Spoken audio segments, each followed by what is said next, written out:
My name is John Eastman. I'm the Dean at the Chapman University School of Law. I'm also a constitutional law professor and scholar. And of course, my comments today are in my capacity as a constitutional scholar, not speaking on behalf of Chapman University. It's not a denial of anybody else's right to travel, not to say I have to put them up in my bedroom. I mean, this is, and it's that confusion that lies at the heart of the misconceptions about the debate. Yeah. And there are really two issues. There's a legal issue.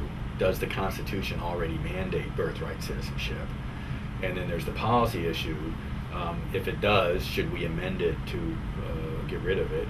Or if it doesn't already mandate it, should we adopt it by statute because it makes good sense? Right.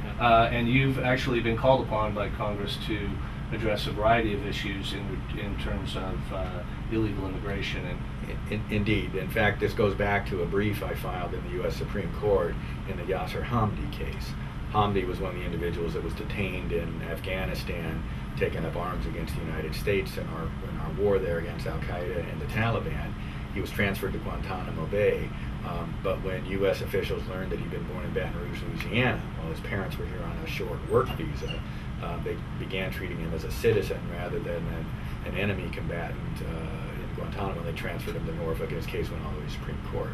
And we argued that understanding of citizenship, that just because he was born here made him a citizen, is wrong. And we started trying to lay the groundwork for revisiting what's been about a 50-year popular conception of what the Citizenship Clause requires. But as a result of that, Hamdi ended up being sent back to Saudi Arabia, and he renounced his citizenship. So the question of whether he was a citizen in the first place was never presented. Oh, okay. But we had laid the argument out there, and now members of Congress who are trying to grapple with comprehensive immigration reform, sure, and looking at something like temporary guest worker programs. And they asked the obvious question, if you have guest worker programs and they're coming here with their families, what do you do with the kids born here if they're citizens? So all of a sudden the birthright citizenship question is front and center on the logistics of comprehensive immigration reform. I think if I were to ask your audience to raise their hands, how many people think if you're born on U.S. soil you're a citizen, every hand in the room would go up. The text of the 14th Amendment is actually not quite what we think it is. It says all persons born or naturalized in the United States and subject to the jurisdiction thereof are citizens. Now it's that last phrase, subject to the jurisdiction, where the fight is. Now we also have this common understanding that when you come here to visit, you're subject to our jurisdiction. You have to obey our traffic laws. If you come from England, you ride on the right side of the road when you're here, not on the left side of the road. But the founders, or the framers of the 14th Amendment, had in mind two different notions of subject to the jurisdiction. There was what they called temporary or partial or territorial jurisdiction.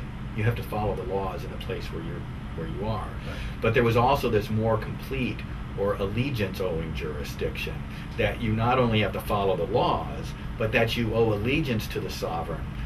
And that doesn't come by just visiting here. That comes by taking an oath of support, becoming part of the body politic.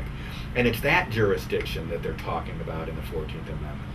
So that means that somebody's here temporarily, like Hamdi's parents, right, working for on a two-year work permit, never owed allegiance to the United States. Mr. Hamdi couldn't be drafted into the United States Army, and if he took up arms against us, he couldn't be prosecuted for treason. He could be detained as an enemy combatant.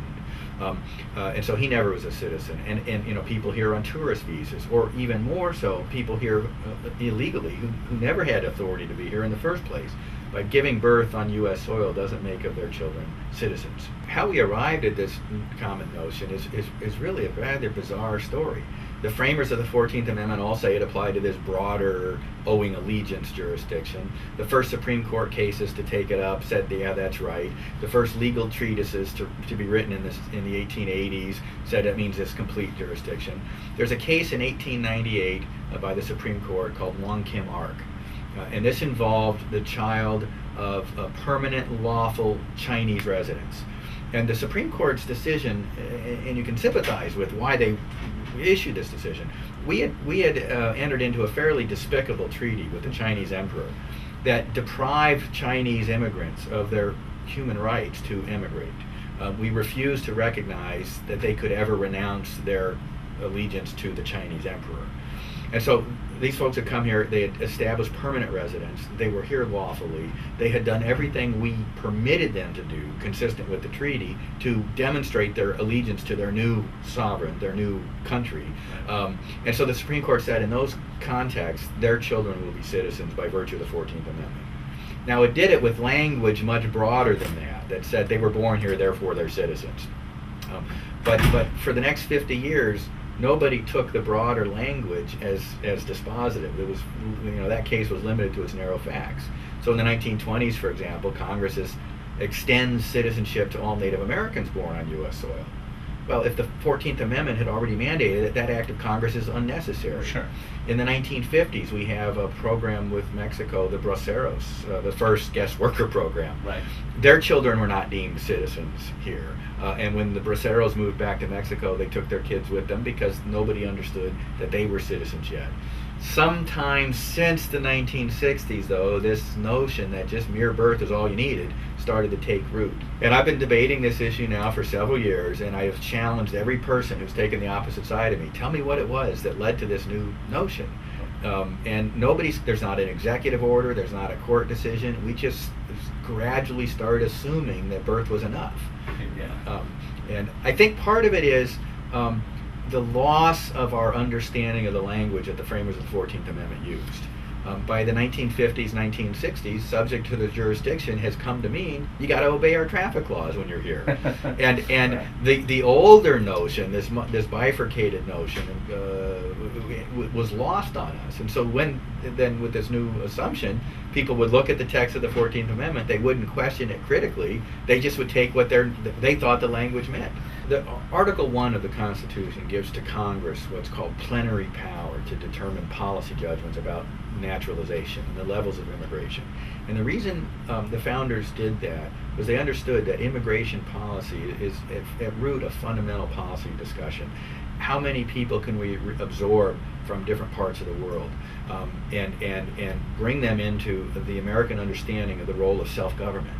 And people have tried to tag that with, well, they want white Europeans rather than Asians or Latinos. That wasn't it at all. They wanted people coming from countries where they had grown accustomed to governing themselves, because it's much easier to assimilate.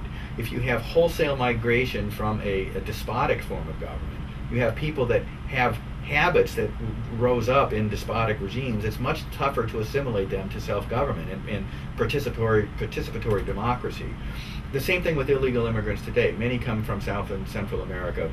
The first thing that they do to come to the United States is break the law. And then they continue to live in the shadows, law-breaking by definition.